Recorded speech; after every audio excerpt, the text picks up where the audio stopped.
Mallary Tenore Tarpley is a journalism professor at the University of Texas at Austin. She is a journalist by trade, and her work has appeared in the New York Times, the Washington Post, the Los Angeles Times, Teen Vogue, and more. She is also the author of the forthcoming memoir, Slip, Life in the Middle of Eating Disorder Recovery, which blends personal narrative, reportage, and science to offer up a new framework for understanding eating disorder recovery as a middle place where slips happen, but progress is always possible. Mallory, I'm so excited to talk to you today. Thank you for coming for Stress Free Solutions. It means a lot. Thank you so much for having me. I'm really looking forward to this. What made you decide to say, you know what? I need to write this book now. So, for a long time, I thought that I had to be fully recovered from my eating disorder in order to write my book. I wrote different iterations along the way, but I would often put them on the back burner and put them aside because I would think, well, my ending hasn't happened yet. I haven't reached that full recovery. So, there's no way I can put this book out into the world. And then it occurred to me that there were a lot of books about eating disorders, but they were all written from the same perspective, from people who were Wow. fully recovered. And those books were helpful to me in a lot of ways. And I don't want to discredit those narratives because they're important. But I really felt like there was this lack of a mirrored image because I couldn't see my own story reflected in those books as someone who was better, but not all better, and as someone who is in recovery, but not fully recovered. So I began to wonder what would it be like to write about what it is like living in this middle space in between acute sickness and full recovery, knowing that I'm better, but that my disorder still remains a vulnerability. So I decided that there was a real opportunity there to tell a different story. And for a long time, I thought I was the only one in this place because in the eating disorder field, the middle place is not a well known term, though I'm trying to change that with this book. And it's not really talked about, and often it can be stigmatized. But when I was working on the book, I surveyed over 700 people with lived experience, and 85% of them said that they could identify with the middle place. So I thought, there's something here. And I want to write a book that helps people in this place to feel seen and heard. Now, as you're continuing to go through this for you, your slips, what was the most unexpected or validating discovery that came from hearing so many of those people that were going through middle place experiences? Well, I heard from a lot of people who said that they had largely remained silent about where they were at in their recovery because they felt ashamed to admit that they hadn't reached that gold standard of full recovery. And they didn't have the words to really describe where they were at in their recovery. Mm. So either they wouldn't talk about where they were at all, or they would say that they were fully recovered because they felt like that was the narrative they had to uphold. And I, for a long time, was in that same situation where even when I relapsed years ago, I still told people that I was fully recovered, even though I was still very much struggling. So there's often, for those of us with lived experience, this disconnect between the narratives we share or don't share with the world and the ones we're actually living out. So a lot of people told me that this, in some ways, gave them permission to actually start talking more about where they're at, and I got this real sense that there's power in naming something and in calling this gray space a middle place. Because for far too long in the eating disorder field, we've referred to this space, if you will, as either quasi recovery or pseudo recovery, which are very common terms in the field. Mhm. And I don't think that they're intended to be pernicious, but they often are because they can lead people to feel as though they are kind of experiencing something that's not real or that they're somehow faking their recovery.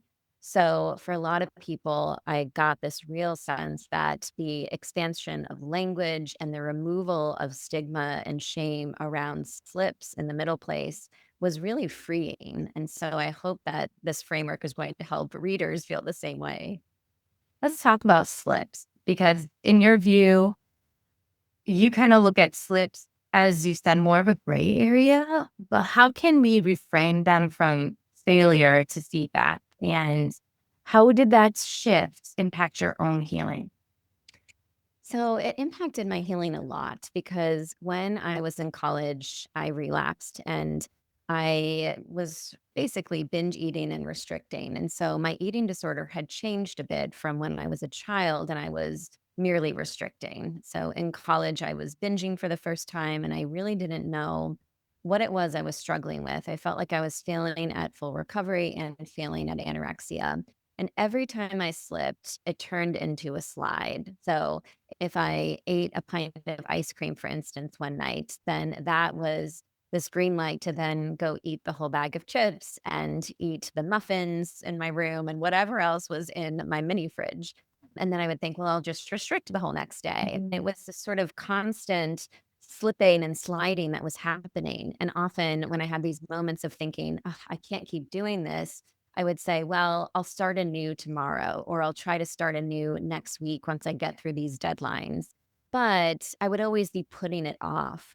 And it wasn't until I was in my late 20s that I began to reframe my thinking around slips. And I questioned what would it mean if I looked at slips not as grounds for failure, but as opportunities for growth? What if I normalize them rather than stigmatizing them? Because when we stigmatize them, it can leave us feeling really defeated. Yeah. Whereas if we think about them as these moments of growth, we can then look at the slip and say, okay, I slipped. That's okay. Why did I slip? What was going on? Who can I talk to about this slip? Right. So that it's Mhm. not thriving in secrecy. And then how do I get back up now? Not later today, not tomorrow, not next week. How do I try to do it now? And how do I give myself grace, knowing that slips happen, but progress is always possible? So that reframing has been really instrumental for me in my own recovery. Now, I know we both experienced that loss at a young age. I lost my father. And when you have such profound loss, there's a lot of grief and trauma that intertwines with the beginnings of an eating disorder. For me, it was emotional eating. And I'm curious, how did that shape your understanding of the path to recovery or slips later on? Yes. Well, I'm sorry about your loss. And I can definitely relate as someone who lost my mom to cancer when I was 11. And that trauma really led to the onset of my eating disorder. And part of why it did was because I thought that by staying small, I could somehow remain closer to my mother. In some ways, I felt like if growing up meant living without my mother, then I wanted to stay little forever. So I began to restrict my food because I thought maybe if I stay the same size that I was when my mom was alive, I could somehow be closer to her. So food restriction was almost this work form of time travel. And in my recovery, I had to recognize that it was really important to find other ways of maintaining bonds and ties to my mother apart from anorexia, recognizing that the disorder initially may have made me feel safer. Maybe it initially got me care and attention that I needed in the aftermath of my mother's death. But ultimately, it left me feeling really far away from my mom because the eating disorder completely overtook my identity to the point where I didn't even see myself anymore as my mother's daughter. I just saw myself as the girl with anorexia. So in recovery, I had to recognize that there were other ways that I could feel special, other ways that I could be close to my mom with- without needing to restrict my food intake. And I will say too, as I think about grief and loss, I think about it with regard to the middle place, because even though the middle place is really something I talk about with regard to eating disorders, it's also an apt metaphor for grief and loss. I've never arrived at a place of closure, even though I'm now 40 and I lost my mom many years ago. I still feel the weight of that loss. I felt it very recently, a couple months ago when I turned 40, because that's the same age my mom was when she died. So I'm now outliving my mother. And that load of the loss has lightened over time, but it's still there, right? I'm still in this middle place with grief. So there's so many interesting parallels between my mother's death, my sickness, and then my standing in the middle place. What are some of the practices or mindsets you leaned on most when navigating the middle place, especially during that? So, one thing I tend to think about a lot is this idea of more recovery. So, I try to ask myself, how can I make choices that are in service of more recovery? Mhm. Rather than thinking about the perfectionistic ideal of full recovery, I think about more recovery day by day could lead to a fuller expression of it. So it's very easy to fixate on when we've done wrong. And instead, I try to celebrate these small wins and victories when I've chosen more recovery. Whether it means that I decided to have ice cream because I wanted it rather than saying I shouldn't have it, right? Or maybe it's just saying, you know what, my body's really tired today. I feel like I should run, but I'm going to just slow it down and just go for a gentle walk today, right? Those for Mhm. me, as someone in recovery, are choices that are really in service of a healthier life. I also think a lot about this phrase opposite action. So, still, my eating disorder will try to tell me what I should and shouldn't do on certain occasions. And sometimes it will tell me, well, you don't need to have that much rice for dinner, right? You could take a little bit of rice out of that bowl. But I will often tell myself opposite action, right? In terms of thinking about how can I act in opposition to those disordered thoughts that I still grapple with, even though I've been in recovery for 20 plus years. So, thinking about that opposite action can often lead me to make better choices in recovery. I love that. I think that's very helpful for people. What kind of takeaway do you hope that your book can give to those that are going through eating disorders? So, I really hope it will help people to understand eating disorders a lot more because collectively, we have a very kind of low understanding of what eating disorders are and who they affect. There are so many misconceptions and stereotypes about who does and doesn't struggle. So, in the book, I talk a lot about my own personal experiences getting diagnosed and treated for anorexia. But I also include the latest research on eating disorders. I look out how eating disorders affect the brain, how genetics play into eating disorders, and I write about it in a way that's very accessible so that if you don't know a whole lot about these topics, you'll be able to come away with a deeper understanding.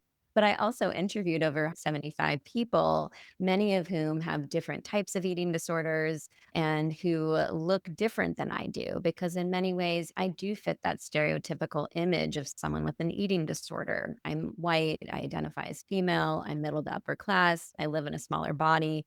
So I wanted to talk to other people whose experiences have not been like mine. And in many cases, that brought to light a lot of challenges that we still face in the field in terms of making sure that everyone who needs care is able to actually get it and that they're not stigmatized. Right. So, my hope is that in reading this book, people will find points of relatability and they'll also come away with a much deeper understanding of how to detect these disorders, how to get treatment for them, and also how to think about recovery in terms of just this middle place, right? And Right. recognizing that it's nuanced and messy and imperfect. Honesty plays such a central role in your recovery story. And I know it's very difficult for people to be honest with themselves. But what does radical honesty look like when you're still facing this disorder day in and day out? That honesty is so important. And I acknowledge that it's also really hard because for many people who are in the middle place, it can be challenging to admit that you're not all better. And sometimes, in being honest, you then have to contend with the fact that you may have to do away with a particular behavior that you have developed as a coping mechanism. And that can be really daunting to think about. But For me, I made a very conscious decision once I began writing this book that I wanted to go back to therapy and that I wanted to start seeing a dietitian because I knew that in writing this book, it could be somewhat triggering for me, just having to go back into the past and look at old journal entries and medical records from when I was at my sickest. And then also just interviewing people day in and day out about eating disorders made me think, I need to make sure I'm protecting myself. So I always say if you still feel like you need therapy, great. And even if you feel like you don't, you might still need it, right? Because a lot of times you might think, well, I'm fine. But then when something happens, like a big transition or something unexpected, those are the Mhm. moments when it's really helpful to have a clinician to talk with. So I do that. But then I also just confide in my husband. So I've really tried to make a concerted effort to have him be the person who I talk to when I slip. And it doesn't happen every single slip. I mean, sometimes there are moments where I think this feels too hard. But by and large, I really try to bring him into that conversation and be honest because I recognize that in those moments when I have a harder time being honest about the slips, those are the moments when those slips are more likely to really kind of inch closer to a slide. And my kind of goal in the middle place is to always be moving forward. So that honesty is an integral part of that forward movement. That's incredible. I love the work you're doing. I also think it's cool that you're a professor too, and you're helping the next generation write and research. And I feel that's really needed in our country right now. Just that idea of continually speaking up for injustice. What are some ways that we as consumers can do a better job of researching so that we don't go on, because I've seen this a lot with my client as a health coach and a fitness professional, that sometimes they'll take the internet's word for it versus a scientific journal. What are some ways we can be better consumers to make sure that we are consuming good material for ourselves? Yes, that's a really important question. It's always helpful to look at just the source of the information and making sure that you are gathering information from a diversity of sources as opposed to just seeing a Facebook post or Instagram post and thinking it's gospel. But it's also really important to note that a lot of the messaging that we hear in stories and social media posts are often rooted in diet culture and fat phobia. And those messages often are telling us that our bodies are not good enough or that our weight determines our worth. And Mhm. so it's really important to recognize that because it's so easy to just be taking in all of these diet culture messages and then constantly thinking that there's something wrong with our bodies and that there's something that we need to change, right? This often happens with even marketing, where there's all this marketing about a skin product that works excellent and it just works wonders. And then you try and you think, well, it didn't work for me. I must be the problem, right? It's my body that's the issue because my body is just not responding to it in the right ways. And so there's all these ways that sort of this messaging can impact how we see ourselves and how we live in the world. So it's important to be conscious of that as we're consuming messages. And we can't dismantle diet culture anytime soon, but we can call it out and try to defy it. I think about this with my kids who are 7 and 9, and when we were streaming a movie on Disney Plus the other day, all of these ads for GLP-1 drugs came on the screen, and I thought, "Why are these being advertised during a kids movie?" But it was Yeah. my way of being able to talk with them about these messages and have conversations with them and say, for some people, these drugs can be helpful, right? If they've got diabetes, or for some people who feel like they want to lose weight, but you will constantly be bombarded with messaging that will tell you that you need to take up less space and live in a smaller body. And I don't want you to grow up believing that that's the case. So that's the type of messaging I try to impart. Mallory, I can't tell you how many of my clients after giving birth is when they start to think about it. I guess our hormones are all over the place and some of our subconscious beliefs come to the front. And a lot of them are like, oh, maybe I should go on one of those GLP ones. I understand why there is a need for those, especially for people that are diabetic and going through a lot with that. But how can we change the narrative about these shots? Right now, I feel it's like, oh, everyone's on it. How can we start talking about it? Again, not saying that they're not good for different types of people, but a lot of people do not meet them, and there's other ways to go about it. Yes, it can become just an easy go-to because it is very easy to get prescribed these drugs these days. But it's important to also think about what does health look like for you? Because so often when we think about health, and particularly in moments of transitions like pregnancy or menopause, we immediately think first of our weight, right? And we think, well, I need to lose weight. But we really should be taking a more holistic look at what health means. And that's not often what happens individually or collectively in our society. And so there are other factors that play into this, right? Am I eating foods that I enjoy, that give me energy and help me feel like I can move about my day? Am I getting enough rest, which we know can obviously be hard when you've got little ones at home, right? But are there ways when I could try to get rest? Like maybe could I possibly actually nap when the kids are napping, even though that's hard? Am I kind of doing some joyful movement where I'm just moving my bodies in ways that make me feel better, right? And thinking about all these different elements that play into kind of our health, but also who we are as people, right? And looking in the mirror and saying, okay, I am not just my weight, I am all these other things, right? And thinking about our identity more holistically. So we also have to recognize that transitions can take time. So, yes, we may want to lose that baby weight, for instance, but we don't need to get on a GLP-1 necessarily to lose that right away, right? Right. Maybe our bodies need some time. Maybe we need a good year to be able to get back to where we were at. There's Mm. sort of this thinking that we need to instantly bounce back. And that messaging is very prevalent for women that you need to bounce back to the pre baby weight. If you don't, you're somehow failing. And we need to be gentler with ourselves. This is particularly true for people who have had lived experience with an eating disorder because doctors in general get 0 to 2 hours of training on eating disorders, which is something I explore a lot in the book. And it's just mind boggling. But as a result, sometimes individuals are getting prescribed these GLP 1s without necessarily being screened for current or past eating disorders. And times there's been some news stories about this, these can be triggering. So it's just important to also think about your pre-existing conditions, if you've had an eating disorder, and whether or not these drugs could put you in a more vulnerable spot. Yes, all of the night.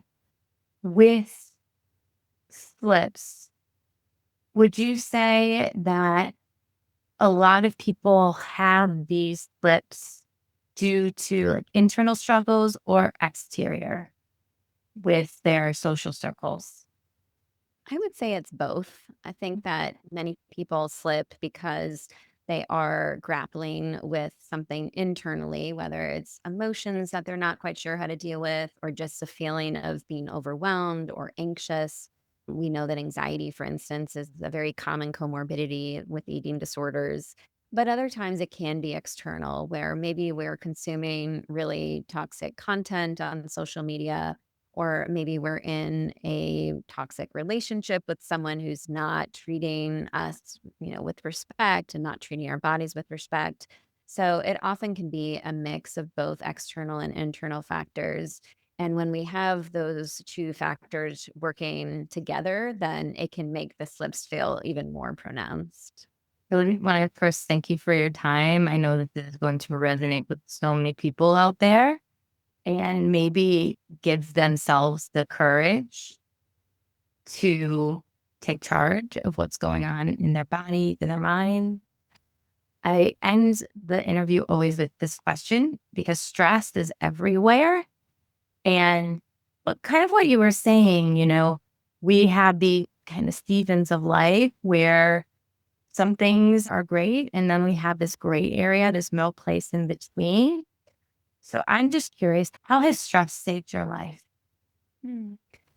So for me, stress in a lot of ways keeps me going. I mean, we tend to demonize stress, but stress often keeps me working really hard because even now, as I think about the book being out in the world, I want people to read this and I really want this to do well. And that can create these stressful moments, but that stress also motivates me to get the word out and to tell as many people as possible about the book. And so, as long as I'm not letting that stress stop me, then I know that it is stress that is working in more productive ways. Thank you so much for coming on. How can people connect with you? And most importantly, how can people get your book? Because I know it's fire. Yes, well, thank you. And I do hope folks will check out the book. Even if you haven't had an eating disorder, the book still looks at a lot of other themes like motherhood and loss and grief. And so I think that there's a lot of points of relatability for all readers.